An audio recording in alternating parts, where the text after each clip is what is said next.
الرجيم أما بعد فأعوذ بالله من الشيطان الرجيم بسم الله الرحمن الرحيم لن تنالوا البر حتى تنفقوا مما تحبون صدق الله العظيم وصدق رسوله النبي الكريم إن الله وملائكته يصلون على النبي يا أيها الذين آمنوا صلوا عليه وسلموا تسليما الصلاة والسلام عليك يا سيدنا وعلى آلك وأصحابك يا سيدي يا حبيب الله الصلاة والسلام عليك يا سيدي يا رسول الله وعلى آلك وأصحابك يا سيدي يا محمد الله يا نبي الله يا میری نہایت کی واجب الاحترام معزز و محترم سامعین اکرام، السلام علیکم ورحمۃ اللہ وبرکاتہ۔ 15 چیز کو جو آج کے زمان پر گفتگو کا موقع ملا ہے اس کا عنوان ہے راہ فقر قربانی خدا۔ سب سے پہلے میں ایک چیز آپ سب بھائیوں کے سامنے عرض کروں گا کہ راہ فقر حقیقت میں ہے جس راہ کے ہم سب مسافر ہیں وہ راہ فقر، یہ راہ فقر کی پلیٹ فارم ہے اور اصلاحی جماعت عالمی تنظیم العارفین راہ فقر کی تعلیمات کو عوام الناس تک ہر خاص مقام تک پہنچا رہی ہے۔ وہ راہ فقر کیا ہے جس کے بارے میں حضور نبی کریم صلی اللہ علیہ وسلم نے ایک حدیث پاک میں ارشاد فرمایا الفقر فقری والفقر من، کہ فقر میرا فخر ہے اور فخر پر مجھے ناز ہے۔ فقر وہ نور ہے جو سینہ بسینہ منتقل ہوتا رہا اور آج سلطان الفقر سلطان محمد علی صاحب مدظر الاقدس کی آپ کے سینہ مبارک میں منتقل۔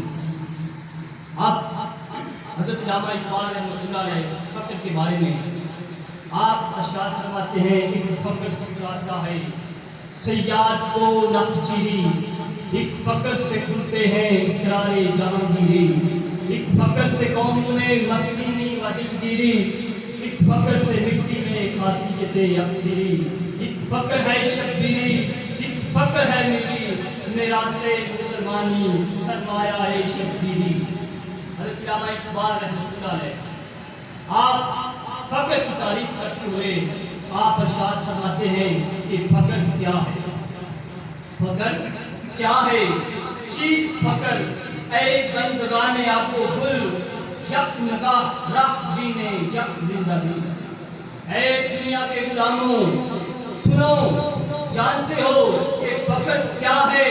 ایک نگاہ ہے جو صحیح راستہ دیکھ لے، ایک دل ہے جو اللہ کی محبت سے زندہ ہے۔ سبحان اللہ۔ رام مزید اگلے شعر میں آپ ارشاد فرماتے ہیں برگوسار اوس قرآن عظیم مرد دے درویشی لگرجت درگلی، فقر کا تمام ساز و سامان اور ذات راہ قرآن عظیم سے ہے اور مرد درویش کسی گزری میں بھی سما نہیں سکتا ہے۔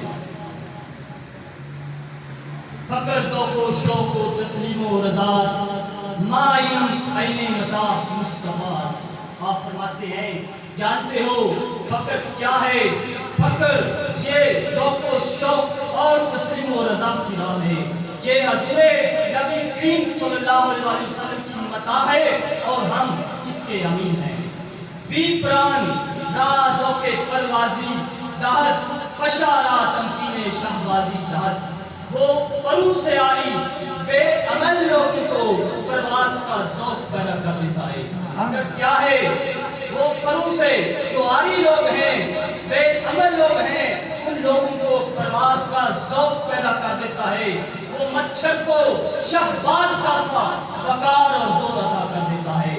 آپ آگے ایک اور مقام پر ارشاد فرماتے ہیں بر مقام دیگر انداز و ترا از جاج الماس فی ساز و ترا، فقر تجھے ایک اور ہی مقام تک پہنچا دیتا ہے، یہ شیشے سے تجھے ایک ہیرے میں بدل دیتا ہے۔ گرچہ انداز بز میں کم گوید سخن یکدم مغرمی سن انجم، گرچہ وہ محفل میں کم بات کرتا ہے مگر سینکڑوں محفل کو گرما دیتا ہے۔ فقر کیا ہے؟ ایک راہ ہے۔ فقر کیا ہے؟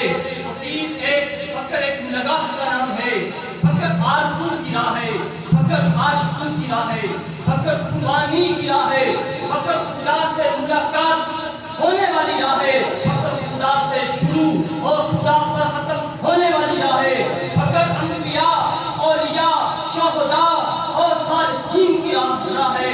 فقر کی تعریف حضرت سلطان باہو صاحب نے کیا ہے، کچھ اس طرح کرتے ہیں کہ فقر کیا ہے؟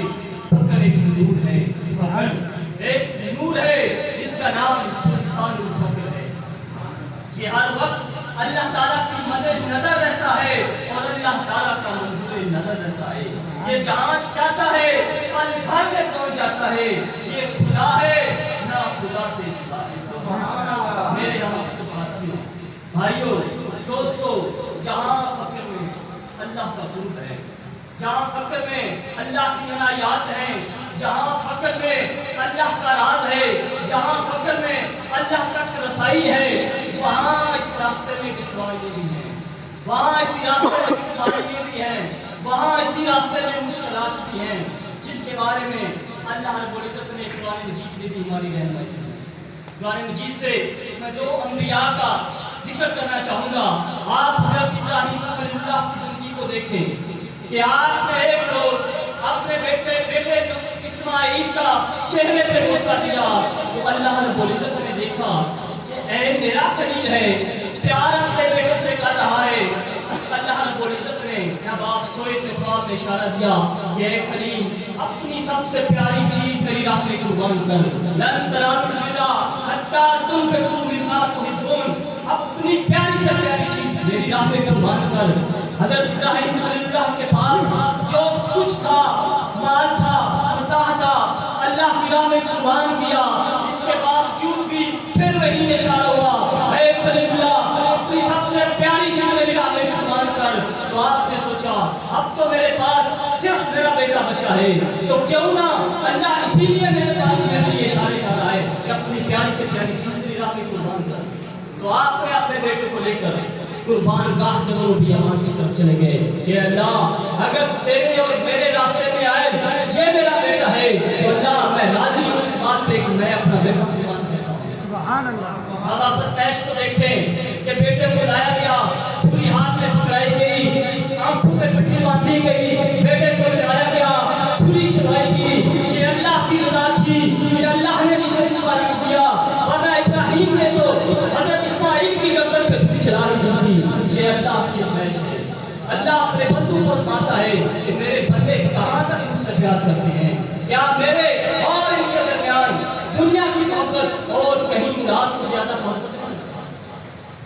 آپ حضرت موسیٰ کلیم اللہ کو دیکھیں، آپ کو جب اللہ رب العزت نے کوئی پھول پہ آپ سے ہم کلام ہوئے تو اللہ تعالیٰ نے حضرت موسیٰ علیہ السلام سے کہا کہ اے موسیٰ، فرعون اپنی حدود کو، اللہ کی حدود کو پامال کر چکا ہے، اللہ کے قانون کو توڑ چکا ہے، جاؤ اس کی طرف اور اسے راہ ہدایت کی دعوت دو، راہ حق کی دعوت دو۔